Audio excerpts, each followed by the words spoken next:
നമസ്കാരം. Raf talks ഫുട്ബോളിലേക്ക് ഏവർക്കും സ്വാഗതം. സൗത്ത് അമേരിക്കയിലെ ഏറ്റവും വലിയ ടൂർണമെന്റായ കോപ്പ അമേരിക്കയ്ക്ക് വേണ്ടിയുള്ള കാത്തിരിപ്പിലാണ് ഇപ്പോൾ ഫുട്ബോൾ ആരാധകരുള്ളത്.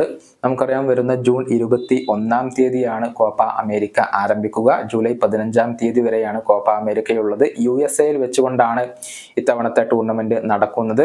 നമുക്കറിയാം, നിലവിലെ ചാമ്പ്യന്മാർ അർജന്റീനയാണ്. അർജന്റീനക്ക് തന്നെയാണ് ഇത്തവണ കിരീട സാധ്യത കൽപ്പിക്കപ്പെടുന്നത്. അതുപോലെ തന്നെ ബ്രസീലും വലിയ കിരീട സാധ്യത ഉള്ള ടീം തന്നെയാണ്. ഏതായാലും ഇതിന്റെ ഗ്രൂപ്പ് ഘട്ട നിർണയമൊക്കെ നേരത്തെ കഴിഞ്ഞിരുന്നു. അർജന്റീന ഗ്രൂപ്പ് എയിലാണ് ഉള്ളത്. പെറു, ചിലി എന്നിവരാണ് അർജന്റീനയുടെ എതിരാളികൾ. പിന്നീട് യോഗ്യത കളിച്ചു വരുന്ന മറ്റൊരു ടീം കൂടി ഉണ്ടാകും എന്നുള്ളതാണ്. ഏതായാലും ഈ മത്സരങ്ങൾക്ക് മുന്നോടിയായി അർജന്റീന 2 സൗഹൃദ മത്സരങ്ങൾ ഇപ്പോൾ കളിക്കുന്നുണ്ട്. അത് TYC സ്പോർട്സിന്റെ പ്രമുഖ അർജന്റീൻ ജേർണലിസ്റ്റായ ഗാസ്റ്റൻ എഡൂൾ സ്ഥിരീകരിച്ചു കഴിഞ്ഞു. ആ മത്സരങ്ങൾ ഏതൊക്കെയാണ് എന്നുള്ളത് അദ്ദേഹം സ്ഥിരീകരിച്ചു കഴിഞ്ഞു. ജൂൺ 9 അർജന്റീനയും ഇക്വഡോറും തമ്മിലാണ് കളിക്കുക. അതുപോലെ തന്നെ ജൂൺ 14 അർജന്റീനയും ഗോട്ടിമാലയും തമ്മിലാണ് ഏറ്റുമുട്ടുക. ഇതാണ് അദ്ദേഹം ഇപ്പോൾ കൺഫേം ചെയ്തിട്ടുള്ളത്. ഷിക്കാഗോ, വാഷിംഗ്ടൺ എന്നീ സ്ഥലങ്ങളിൽ വെച്ചുകൊണ്ടാണ് ഈ ഒരു മത്സരങ്ങൾ നടക്കുക.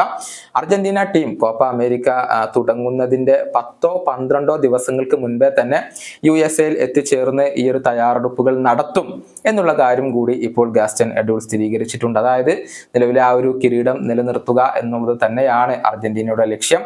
ലയണൽ മെസ്സിയുടെ നായകത്വത്തിൽ തന്നെയായിരിക്കും അർജന്റീന ഈ കിരീടത്തിന് വേണ്ടി കളിക്കളത്തിലേക്ക് ഇറങ്ങുക. ഈ വീഡിയോ അവസാനിപ്പിക്കുന്നു. വീണ്ടും കാണാം.